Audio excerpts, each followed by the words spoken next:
अच्छा जी, तो आज हमारे जो CSS का है वो पहला लेक्चर है। तो आपको पता होना चाहिए हम CSS यूज़ क्यों करते हैं।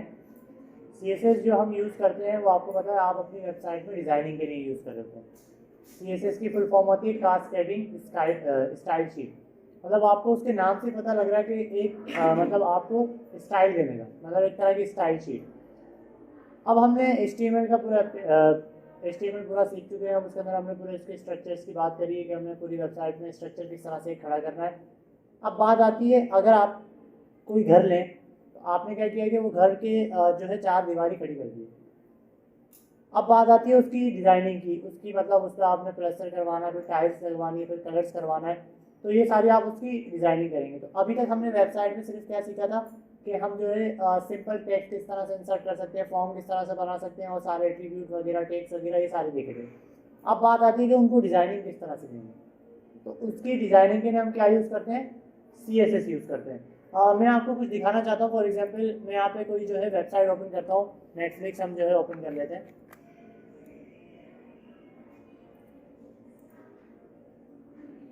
आप कोई सी भी वेबसाइट ले लें, उसमें क्या होता है, एक तरह से डिज़ाइनिंग हुई होती है और उस डिज़ाइनिंग से मतलब उसकी टेक्स्ट की अलाइनमेंट से कलर क्या रखना है और उसकी अलाइनमेंट क्या रखनी है, सेंटर रखना है, साइड अलाइनमेंट करनी है, ये सारी सेटिंग हम किस में कर रहे होते हैं, CSS में कर रहे होते हैं।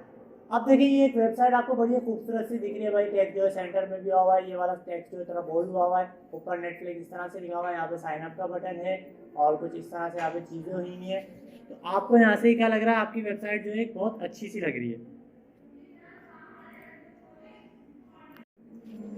तो आपको ये चीज़ दिख रही है कि यहाँ पे आपकी डिज़ाइनिंग किस तरह से मतलब वेबसाइट अच्छी दिख रही है। अब ये देखें, अगर मैं नीचे भी आऊँ तो ये देखें इमेजेस वगैरह और एक इस तरह से फंक्शन चल रहे हैं कि एक के बाद एक इमेज आ रही है। ये सारी चीज़ें हम CSS में सीखते हैं। ये देखें यहाँ पे इस तरह से एक मोबाइल फ़ोन रखा हुआ है और ये टेक्स्ट लिखा हुआ है, यहाँ पे एक इस तरह से बॉक्स बना हुआ है और ये सारी चीज़ें यहाँ पे मैं अगर मैं इसके ऊपर प्लस के ऊपर क्लिक करता हूँ तो आप इधर आपके पास ये फंक्शन नीचे लिखा हुआ आ जाता है। इसके बारे में सवाल है, क्वेश्चनिंग और उसके आंसरिंग है। तो ये चीज़ें हम किस तरह से बना सकते हैं। अगर देखें मैं इसके इंस्पेक्ट में आऊँ ना, राइट क्लिक करके अगर मैं इंस्पेक्ट में आऊँ और इसकी कोडिंग देखूँ, हम इंस्पेक्ट में आके किसी भी वेबसाइट की कोडिंग देख सकते हैं कि उसने अपनी वेबसाइट में क्या क्या फंक्शन लगाए हुए, क्या क्या कोडिंग रखी है और उसे देख के हम अपनी वेबसाइट खुद की भी एक डेवलप कर सकते हैं। अगर किसी और मतलब अगर मैं चाहता हूँ कि मैं कोई E-कॉमर्स का स्टोर बनाऊँ और मुझे कोई एक वेबसाइट अच्छी लगी कि हाँ यार मैं चाहता हूँ कि इसी तरह का मेरा भी E-कॉमर्स का स्टोर हो, तो मैं क्या कर सकता हूँ, राइट क्लिक करके इंस्पेक्ट में जाके उस वेबसाइट जो भी वेबसाइट आपको पसंद आ रही है, इंस्पेक्ट में जाके उसका कोड देख के समझ सकता हूँ और चीज़ें देख सकता हूँ कि हाँ भाई इसने क्या क्या चीज़ें यूज़ की है और उस तरह से आप अपनी वेबसाइट में इम्प्लीमेंट कर सकते हैं। अच्छा देखिए, मैं अगर यहाँ से कुछ भी नहीं कर रहा, सिर्फ क्या कर रहा हूँ, ये हेड का जो टैग है इसे डिलीट कर रहा हूँ। हेड का टैग आपको पता है ना, तो सिंपल मैं क्या कर रहा हूँ, हेड के टैग को यहाँ से डिलीट कर रहा हूँ। तो देखिए खाली हेड के टैग डिलीट करने में उस वेबसाइट के अंदर कितना ज़्यादा फर्क है। देखिए यहाँ से ये जो टेक्स्ट जो इधर छोटा सा यहाँ पे लिखा हुआ था साइड के अंदर, वो कितना बड़ा हो गया एक साथ और खाली एक इमेज हो गई और बाकी टेक्स्ट देखिए किस तरह से ये हमने सारा HTML बन दिया। अब सर समझे, CSS की डिजाइनिंग सारी हट चुकी है, ये पिक्चर्स लगी हुई है और ये सारा जो है सिंपल सिंपल टेक्स्ट आ रहा है। ये सारे हमने स्ट्रक्चर HTML में बढ़े, देखिए प्लस का साइन कितना बड़ा है।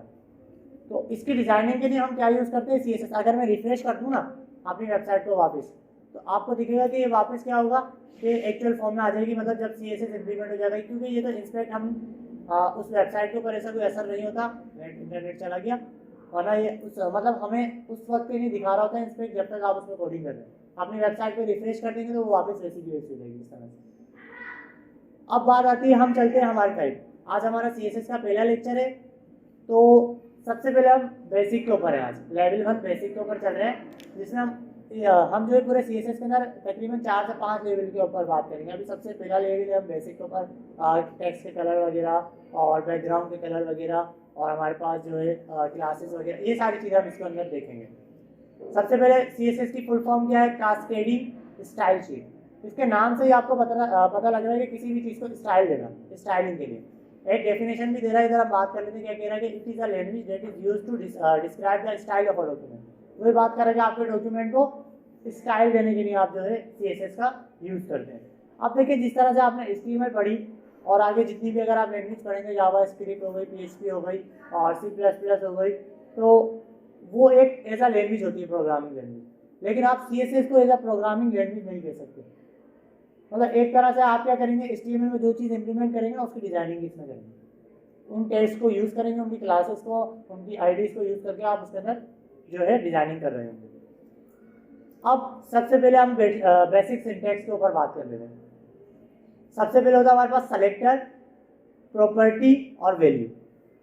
अब सेलेक्टर क्या होता है हमारे पास, ये जो आपको दिख रहा है ना H1 टैग, अब आपने एक हेडिंग डाली H1 की, उसके अंदर कुछ भी नाम लिख दिया, उसामा वगैरह कुछ भी, मैं हेडिंग 1 कुछ भी आप नाम लिख देंगे, तो वो जो H1 कहलाएगा ना, वो H1 कहलाता है सेलेक्टर। और फिर उसके अंदर आपने अगर उसका कलर चेंज करना है, तो वो जो उसका कलर जो आपको मेन चीज़ चेंज करनी है वो कहलाती है उसकी प्रॉपर्टी। और उसके अंदर जो कलर आप लिखेंगे, मतलब रेड देना है, ग्रीन देना है, ब्लू देना है, येलो देना है, जो कलर आप लिखेंगे वो उसकी वैल्यू होगी, उस प्रॉपर्टी की वो वैल्यू होगी। आपने यहाँ पे फिर पहले प्रॉपर्टी लिखनी है, फिर कॉलन लगाना है, कॉलन लगाने के बाद आपने क्या लगना है, वो कलर जो आपने देना है या वो स्टाइलिंग जो आपने देनी है उसको फिर उसे क्लोज करना है सेमीकोलन के साथ। ये इसका बेसिक सिंटैक्स है। यहाँ तक बात हुई क्लियर। अभी हम इसे अभी जो है हम इसे इम्प्लीमेंट भी करेंगे ताकि आपको चीज़ें थोड़ी क्लियर हो। अभी मैं सिर्फ आपको जो है समझा रहा हूँ कि किस तरह से काम होता है हमारे पास। थोड़ा सा आगे चलते हैं, तो अब हमारे पास स्टाइलिंग की कुछ टाइप्स आती हैं, कुछ टैग्स आते हैं। सबसे पहले आता है हमारे पास इनलाइन स्टाइल। पहला स्टाइल कौन सा आता है, इनलाइन स्टाइल। अब ये किस तरह से काम कर रहा होता है, मैं आ जाता हूँ। सबसे पहले हम एक फोल्डर क्रिएट कर लेते हैं। तो हमें यहाँ पे आके आपका आता है DIT30 गर्ल्स, और इसी के अंदर एक और फोल्डर क्रिएट कर लेते हैं जहाँ पे हमने HTML का बनाया था, उसी के नीचे एक फोल्डर क्रिएट कर लेते हैं CSS के नाम से। इसके अंदर हम सारा CSS का काम करेंगे, ठीक है। तो अब मैंने क्या किया, वापस मैं आ जाता हूँ विजुअल स्टूडियो कोड के ऊपर। इसके लिए भी हम विजुअल स्टूडियो कोड ही यूज़ कर रहे हैं CSS के लिए भी। और हमने सिंपल फाइल में जाना है, ओपन फोल्डर में जाना है, और वो वहाँ पे जो फोल्डर हमने बनाया है उसे यहाँ पे लेकर आना है। तो वो फोल्डर कहाँ पे था, ई के अंदर DIT30 गर्ल्स और CSS के नाम से था। तो सेलेक्ट फोल्डर करें, आपके पास एक इस तरह का वो फोल्डर यहाँ पे ओपन हो आ जाएगा। अभी इसके अंदर कोई भी फाइल नहीं, क्योंकि हमने कोई फाइल बनाई नहीं, एक सिंपल एक फोल्डर बनाया। तो हमने पहले इसके अंदर फाइल बनानी है, तो आपने यहाँ पे आना है, आपको यहाँ पे पहले ही ऑप्शन मिलता है न्यू फाइल। न्यू फाइल के ऑप्शन पर आपने क्लिक करना है और कोई भी नाम रख देना। हम आज हमारी फर्स्ट क्लास है तो मैं कह देता हूँ first.html के नाम से। अभी फिलहाल मैं फाइल HTML के नाम से ही बना HTML की फाइल बन गई। यहाँ पे ये सारी चीज़ें आपको आती हैं। और सबसे पहले हम हमारा बेसिक कोड लिख लेते हैं, और मैं यहाँ पे कुछ भी नहीं कर रहा, मैं सिंपल यहाँ पे एक हेडिंग डाल रहा हूँ H1 की, और उसके अंदर मैं कह देता हूँ हेडिंग 1। और मैं सिंपल यहाँ से ये जो है हमारे पास एक्स्ट्रा जो है मैं हटा देता हूँ फिलहाल के लिए, ताकि आपको थोड़ी चीज़ें क्लियर हो। और टाइटल में इसका यहाँ पे चेंज कर लेता हूँ। टाइटल में हम कुछ भी दे देते हैं, कह देता हूँ स्टाइल, हम कह देते हैं स्टाइल, कुछ भी आपने दे दिया, स्टाइल शीट कह देता हूँ मैं।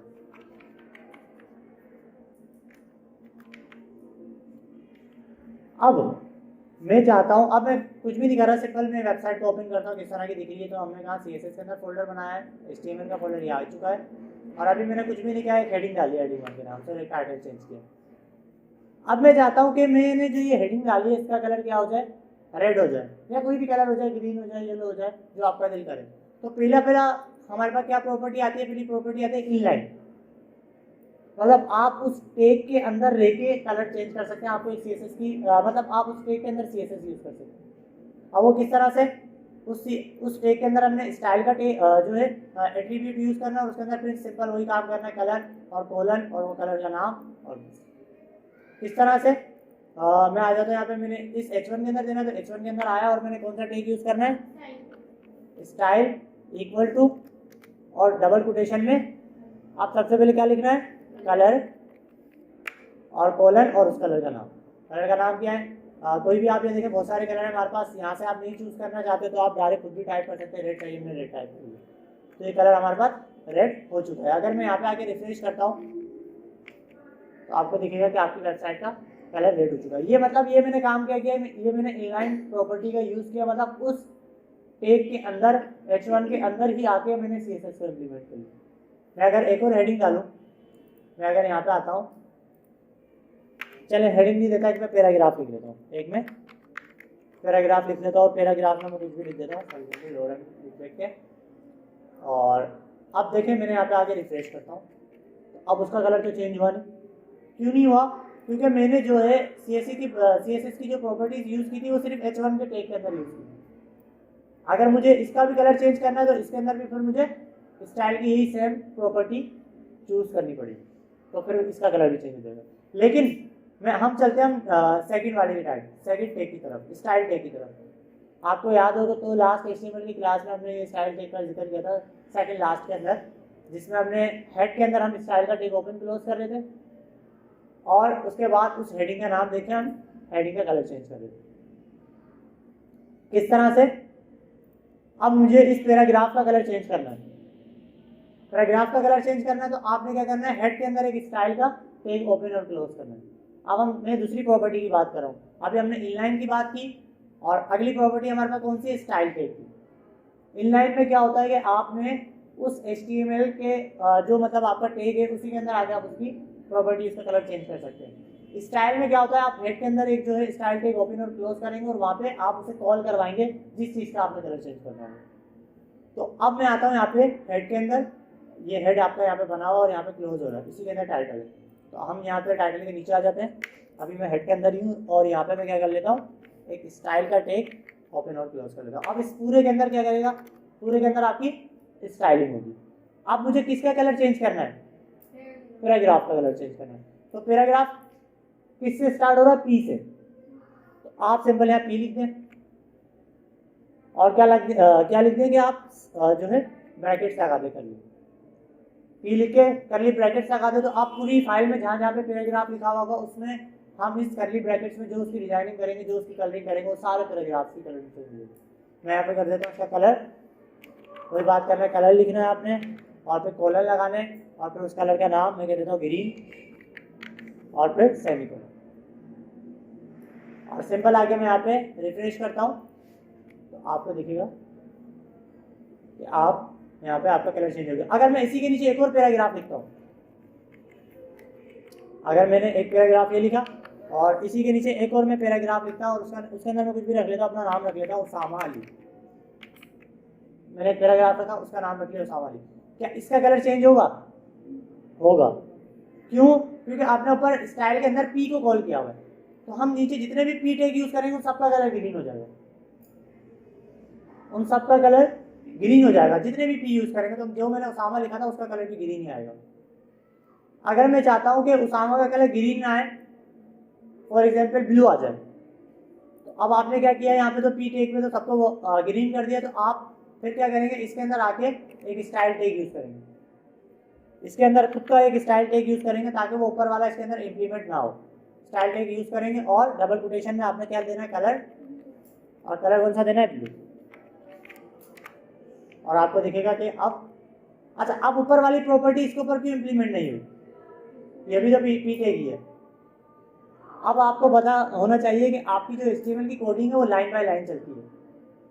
सबसे पहले कोड ऊपर से रन हुआ, उसने यहाँ पे हेड देखा, टाइटल को चेंज किया और सबसे पहले स्टाइल टैग देखा उसने। स्टाइल टैग देखने के बाद उसने देखा कि भाई जहाँ जहाँ पी टैग है उसका कलर ग्रीन कर दो। पी टैग उसने देखा और उसका कलर जहाँ जहाँ पी टैग थे उसने उसका ग्रीन कर दिया। तो जहाँ जहाँ पी टैग थे फिलहाल के लिए उनका कलर ग्रीन हो गया।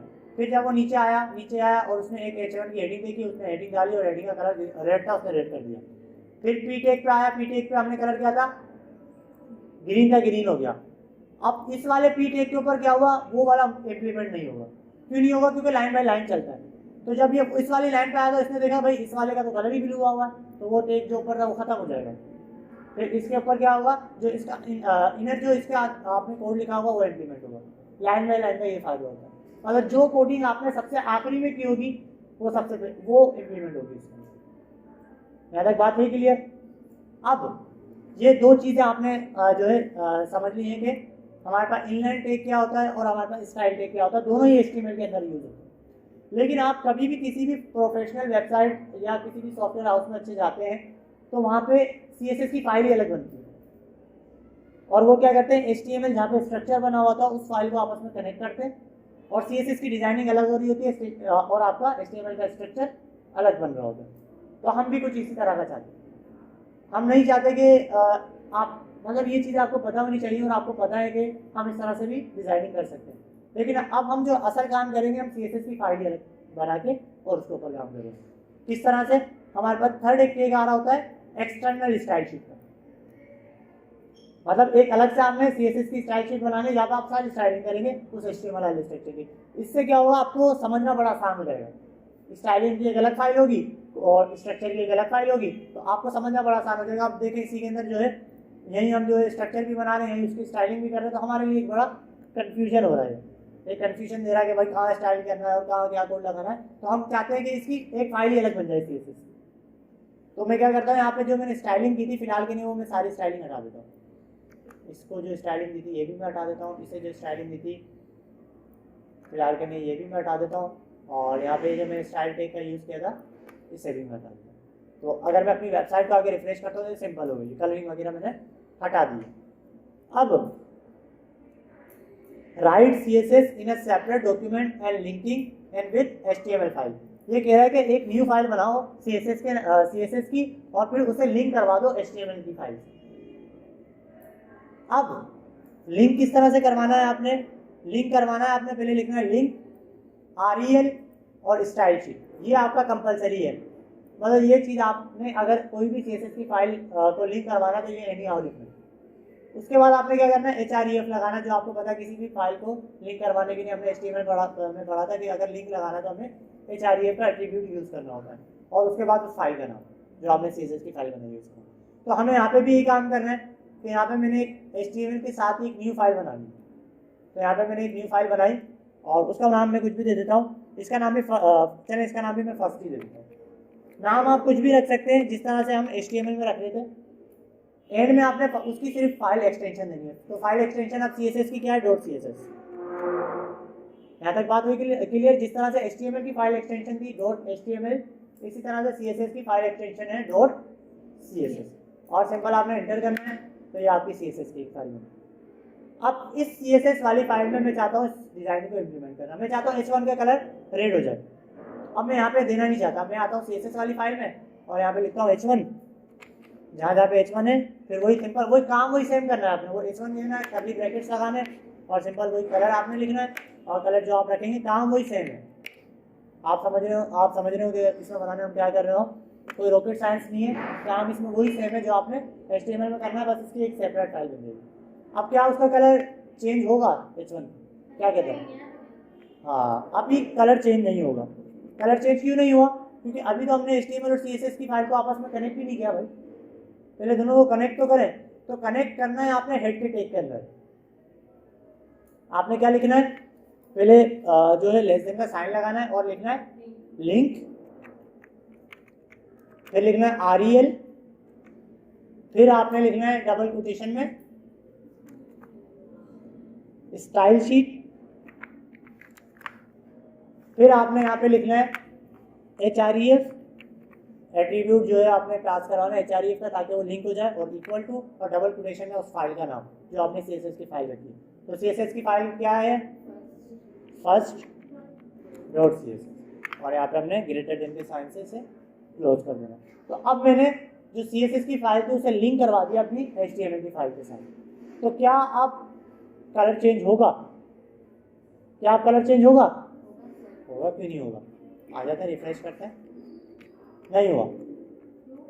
हमें कहीं मिस्टेक की होगी, देख लेते हैं भाई, हो सकता है कहीं जो है कभी कभार यहाँ पे हमने मिस्टेक की है, देख लेते हैं। लिंक REL स्टाइल से href, और हमारे पास H1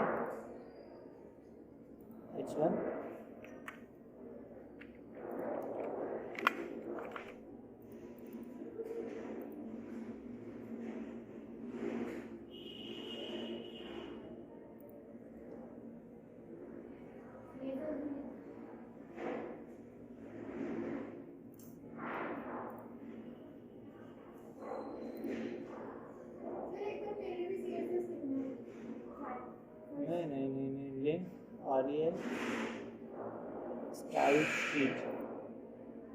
अगर मिस्टेक देखिए शीट के अंदर डबल ही है भाई, मिस्टेक हमारे पास यहाँ पे आ रही है SHE। तो अगर आप ये भी गलत लिखेंगे तो फिर काम नहीं बनेगा। तो हमसे भी ये कभी कभार मिस्टेक हो जाती है, तो आपने देख लेना है। अगर कभी इम्प्लीमेंट ना हो तो आपने देख लेना कि ज़्यादातर जो गलती होती है वो हमारे लिंक में ही रह जाती है, कि हम कोई फाइल को लिंक कराने में कोई मिस्टेक कर रहे होते हैं। और अब आके मैं रिफ्रेश करता हूँ तो आपका हो, ठीक है। तो आपने लिखना है link REL style sheet href और फिर उस फाइल का नाम। यहाँ तक बात हुई क्लियर? इसी तरह से मुझे पैराग्राफ का जो है नाम चेंज करना है, पैराग्राफ का कलर चेंज करना है, सॉरी। तो मैंने यहाँ पे क्या करना पड़ेगा, वही CSS वाली फाइल मांगा और यहाँ पे एक ptag को ओपन करूँगा और उसके बाद डबल अपने कर्ली ब्रैकेट्स के अंदर उसका ptag जहाँ जहाँ पे उसका कलर क्या हो जाए मेरे पास ब्लू हो जाए फॉर एग्जाम्पल। दोनों का अगर आपने अभी के लेवल के ऊपर अगर आपने दोनों ptag का कलर चेंज करना है तो फिर आपने क्या करना पड़ेगा, इस ptag का कलर इसके अंदर आके चेंज करना पड़ेगा एक का, जिसका आपने अलग से चेंज करना है अभी के लिए। लेकिन जब आप क्लासेस और आईडी के ऊपर बात करेंगे तो फिर आप वहाँ पे काम कर सकते हैं आसानी से, फिर उसका आप आगे चल के बात करेंगे। लेकिन अभी के लिए जितना आपने सीखा है तो आप अभी के लिए सिर्फ ये इम्प्लीमेंट कर सकते हैं। और अगर आगे मैं यहाँ पे रिफ्रेश करता हूँ तो दोनों के पैराग्राफ्स का कलर ब्लू हो गया। तो ये आपस में आप इस तरह से चीज़ों को लिंक करवा सकते हैं। हमारा आज का लेक्चर काफ़ी बड़ा था तो टाइम हमारा जो है हो चुका है, तो बाकी कुछ चीज़ें हम जो है कल बात करेंगे। अभी फ़िलहाल आप एक इन तीनों चीज़ों के ऊपर काम करें। क्या करना है आपने, एक तो आपने इनलाइन टैग का भी यूज़ करना है HTML की फाइल के अंदर, और HTML की फाइल के अंदर ही स्टाइल टैग का भी यूज़ करके देखें किस तरह से इम्प्लीमेंट हो रहा है। फिर एक जो है CSS की फाइल बनाएं, उसे कनेक्ट करें और वहाँ पे भी इम्प्लीमेंट करके देखें ताकि आप लोगों का जो है माइंड सेट हो जाए और हाथ जो है सेट हो जाए ताकि आपसे कोई गलतियाँ ना हो।